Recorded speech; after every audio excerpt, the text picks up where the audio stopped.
ਦੇ ਨਾਲ ਲੈਂਦੇ ਤੇ ਕਰੇ ठीक है बंद। Students, now we turn toward the third feature of democracy, that is one person, one vote and one value. एक पर्सन, उसको उसकी एक ही वोट होगी और उसकी वैल्यू भी, मतलब उसकी कीमत ये नहीं रुपयों में कीमत, इन रुपीज़ वैल्यू नहीं, मॉरली वैल्यू, वन वैल्यू, उसकी वोट की वन वैल्यू मानी जाएगी। आपको बाद में इसका इस सारे सेंटेंस का मीनिंग जब पूरा हो जाएगा तो आपको समझ आ जाएगा। इन 8th class you know about the universal adult franchise, but I repeat it, universal adult franchise means right to vote should be given to every adult citizen, whether he or she is rich, poor, belong to upper caste or lower caste, gender, any gender, he or she have right to vote. Universal means सबको, adult means after crossing a minimum age, franchise mean right to vote. तो हमने अपने 8th class में भी पढ़ा था, you read that many movements launch from the universal for the universal adult franchise. Time to time every country में इस right के लिए कि पोलिटिकल इक्वालिटी मिलनी चाहिए, सिर्फ और सिर्फ एज को ही काउंट करना चाहिए, रिलीजन को, जेंडर को, कास्ट को, इकोनॉमिक लेवल को राइट टू वोट प्रोवाइड करने में काउंट नहीं होना चाहिए। Means every citizen should have right to vote on the basis of age, not on the basis of any other thing. तो मूवमेंट जो पहले भी चलाए गए थे for the universal adult franchise, लेकिन अभी भी कई कंट्रीज ऐसे हैं जहाँ पर यूनिवर्सल एडल्ट फ्रेंचाइज को नहीं माना जाता। For example in Saudi Arabia women do not have right to vote. अगर we are the citizen of the Saudi Arabia and the females of our family do not have right to vote, हमारी family की जो women होंगी उनको right to vote जो है वो नहीं मिलेगा। हम इन तीनों चीज़ों का फिर इंडिया के साथ कंपैरिजन करेंगे। इन एस्टोनिया में जो रशियन मिनॉरिटी के लोग रहते हैं, Russian minority do not have right to vote. Estonia के जो वहाँ के इनहेबिटेंट्स हैं, वहाँ के ओरिजिनल जो सिटीजन्स हैं, उनको राइट टू वोट मिला हुआ है, लेकिन जो बाहर से रशियन मिनॉरिटी के अल्पसंख्यक के लोग हैं उनको राइट टू वोट नहीं मिला हुआ। And the third example is in Fiji. Indigenous Fiji have more value than Indian Fijian. वहाँ पर इंडियन फीजियन भी रहते हैं, जो फीजी के रहने वाले, मतलब इंडिया से गए हुए हैं, माइग्रेट होकर गए हैं, they are called Indian Fijian. Indian Fijian की वोट लेस मानी जाती है, जबकि वहाँ के रहने वाले फीजी, वहाँ के प्रॉपर जिनका बर्थ वहाँ हुआ है, वहाँ उनके वोट की वैल्यू ज़्यादा है, 2 मानी जाती है, जबकि इंडियन फीजियन की जो वोट है वो 1 मानी जाती है। अब आप तीनों एग्जाम्पल का इंडिया के साथ कंपैरिजन फिर करते हैं। In Saudi Arabia women do not have right to vote, but in India all citizen whether female और male belong to any category of the society have right to vote. Secondly in Estonia Russian minority, but in India every minority, whether वो सिख हैं, weather Christians हैं, Muslims हैं, क्योंकि हिंदू तो majority में ही हैं, बाकी सारे जो है बौद्धिस्ट हैं, पारसी हैं, सो मैनी रिलीजन के, सो मैनी कास्ट के जो पीपल हैं, दे रिजाइड इन इंडिया, वो इंडिया में रहते हैं, बट देयर जो उनकी जो वोट का जो वैल्यू है इट इज़ 1, उनकी वोट की वैल्यू 1 ही मानी जाती है। अब हम फीजी का एग्जाम्पल के साथ कंपैरिजन करते हैं। जैसे फीजी में इंडियन फीजियन की जो वैल्यू है वोट की वो लेस मानी जाती है, बट इन इंडिया कोई भी है कहीं से भी आया, अगर उसको इंडिया की सिटीजनशिप मिली हुई है, उसकी वोट की वैल्यू जो है वो सेम ही मानी जाएगी। इन सारी चीज़ों को क्या बोला जाता है? पोलिटिकल इक्वालिटी, राजनीतिक समानता।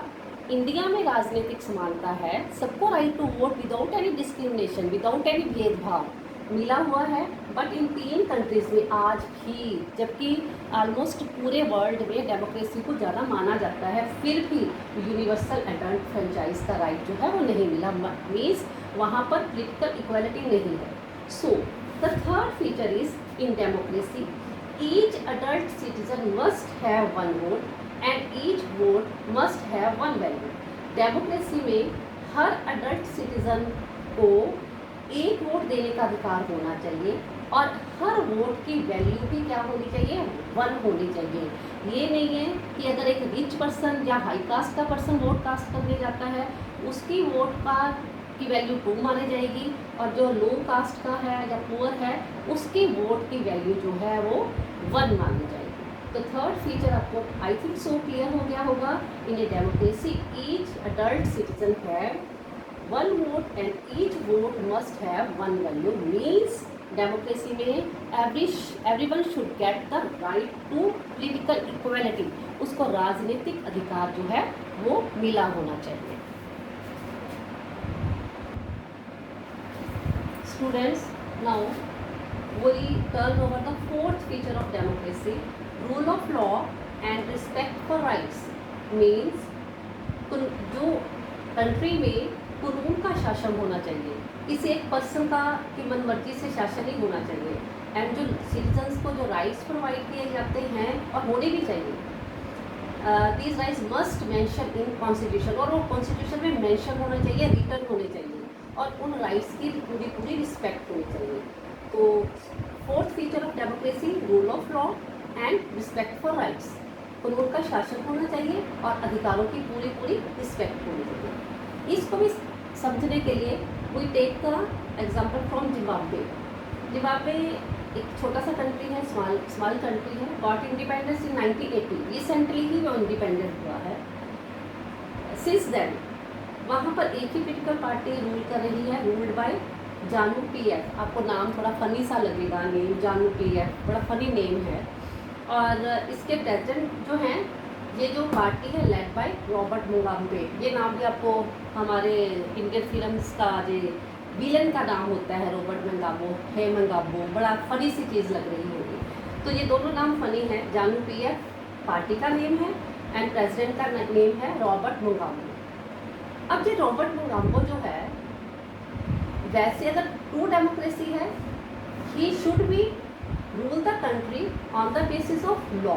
लॉ के अकॉर्डिंग उसको कंट्री को रूल करना चाहिए। बट इसने अपनी पावर को क्या किया, मिसयूज किया। He misused his power and changed constitution several time. और जो कॉन्स्टिट्यूशन लिखा हुआ था उसको उसने कई टाइम मतलब जब उसका दिल करता था, जिस कानून को वो चेंज करना चाहता था, he change the constitution several time. Opposition parties हैं, इलेक्शन भी कंटेस्ट करती हैं, बट ऑपोजिशन पार्टी को जो वर्कर्स हैं दे फेस्ड हैरेसमेंट। उनको हैरेसमेंट जो है फेस करनी पड़ती है टाइम टू टाइम। उनको किल किया जाता है, मर्डर किया जाता है पार्टी वर्कर्स का, अगर वो बिल्कुल ध्यान नहीं देते। इसके अलावा एक और बड़ी चीज़ देखते हैं, वहाँ पर अगर एनी पर्सन, एनी सिटीजन, ही और she did not like the जानू पीएफ या प्रेसिडेंट रॉबर्ट मुगाबे, उसको लाइक नहीं करते, तो वो पब्लिक प्रोटेस्ट नहीं कर सकते। वहाँ पर डेमोन्स्ट्रेशन करना, धरना देना, पब्लिक प्रोटेस्ट करना, स्ट्राइक्स करना डिक्लेयर इलीगल, गैर कानूनी मानी जाती है। जो मीडिया है, टीवी चैनल्स हैं, रेडियोज़ हैं, फिल्म्स बनती हैं, हमेशा किसको ज़्यादा पॉपुलर करती है, जानू पीएफ को। No doubt ZANU PF party जो है, या रॉबर्ट मुगाबे है, he is a popular leader. लोग उसको पसंद भी करते हैं, कई चीज़ें उसने सही भी की हैं, लेकिन अंडर द डिक्टेटरशिप मीडिया जो है वो गवर्नमेंट के अंडर है।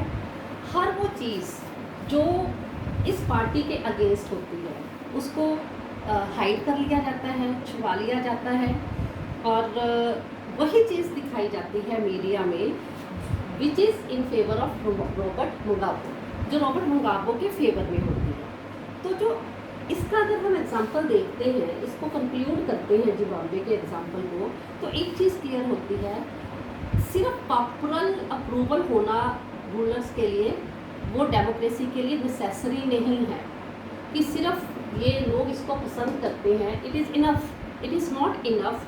होना क्या चाहिए कि जो पॉपुलर लीडर है वो भी ऑटोक्रेटिक हो सकता है, तानाशाह हो सकता है।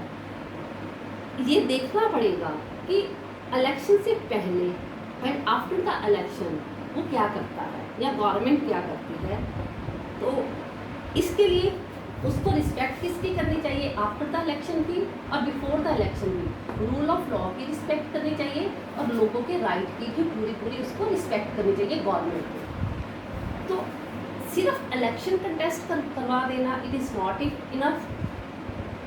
We must check before the election and after the election what the ruler do, वो क्या कर रहा है, उसने पहले क्या किया और उसके बाद उसने बाद में क्या किया।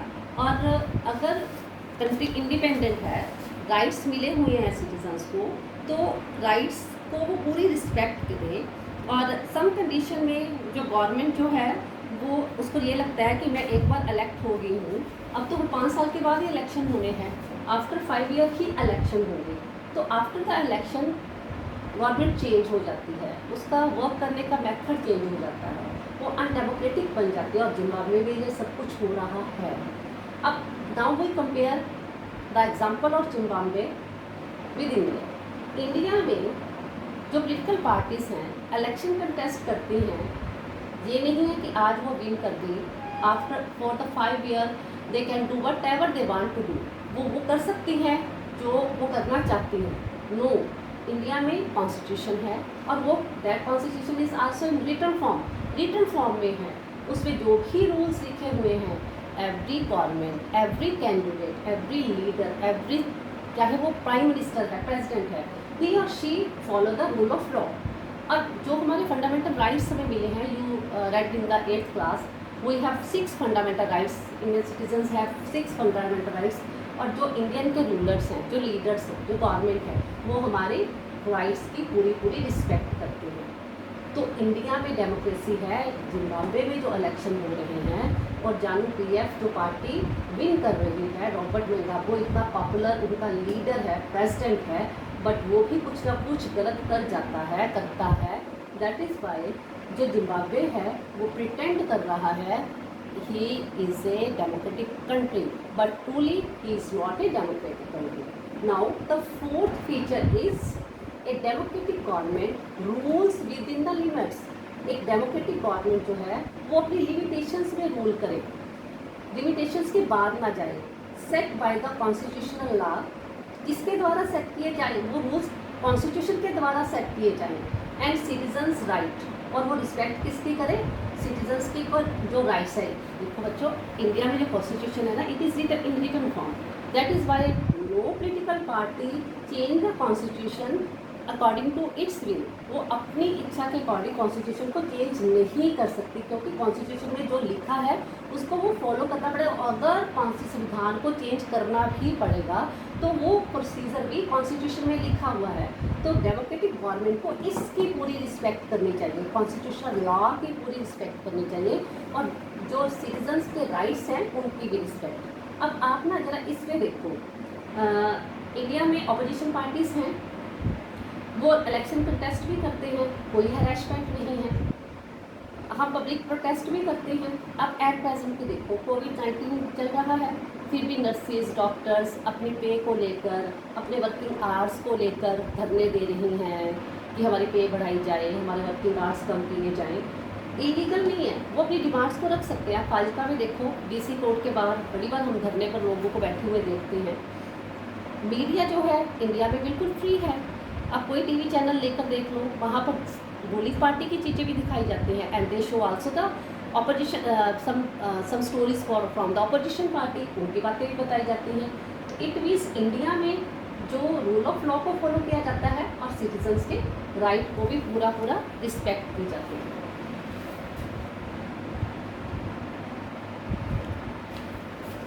Dear student, now we are going to summarize our definition.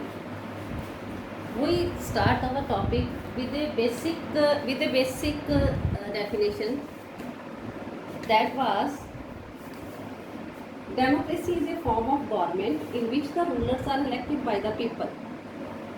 जो हमने फर्स्ट लेक्चर में ये मैंने लेसन इस डेफिनेशन से स्टार्ट करवाया, but this definition is not complete, ये कंप्लीट नहीं है, इसमें कुछ वर्ड्स को हमें एक्सप्लेन करना पड़ेगा। तो समराइज डेफिनेशन क्या है? Number 1, rulers elected by the people take all major decision. जो हमने पहला पाकिस्तान का एग्जांपल किया था ना, कि पाकिस्तान में जो सारे मेजर डिसीजन है वो आर्मी लेती है, दैट वाज रॉन्ग, वो गलत था।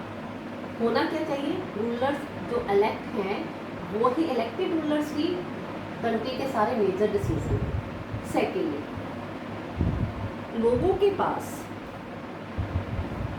पूरी एक चॉइस होनी चाहिए कि वो अपने रूलर्स को चेंज कर सकती है बाय इलेक्शन।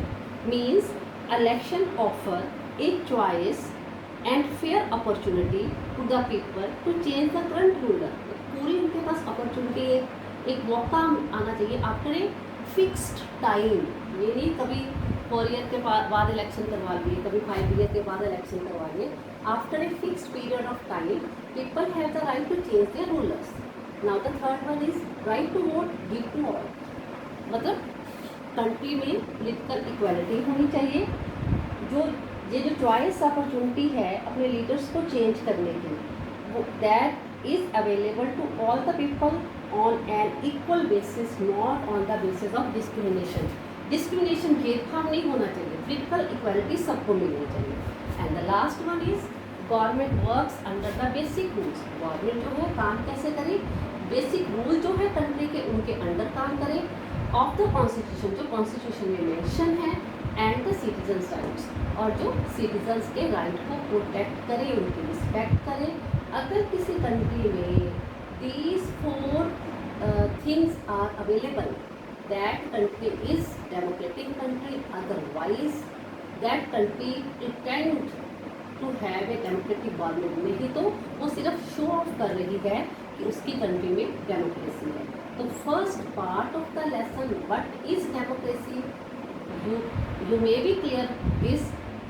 अगर ये 4 चीज़ें हैं तो डेमोक्रेसी है, अदरवाइज डेमोक्रेसी नहीं। तो student, I hope you understood this topic. हमने इंडिया के साथ कंपैरिजन करके भी कर लिया, 4 और कंट्रीज़ का भी एग्जांपल ले लिया, तो व्हाट इज डेमोक्रेसी आपको क्लियर हो गया होगा।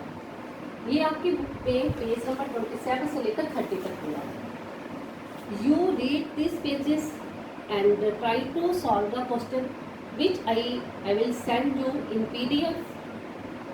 क्वेश्चंस जो हैं वो ऑब्जेक्टिव टाइप भी होंगे, 1 मार्क्स के भी, क्वेश्चन 2 मार्क्स के भी हो सकते हैं। आप उन क्वेश्चंस को अपनी बुक में, नोटबुक में लिखना। You write those questions in your notebooks. And अगर कोई भी प्रॉब्लम होएगी तो जब whenever we complete this chapter we will discuss that problem in our last video, and I think all of you enjoy my lecture. Okay, stay home, stay safe.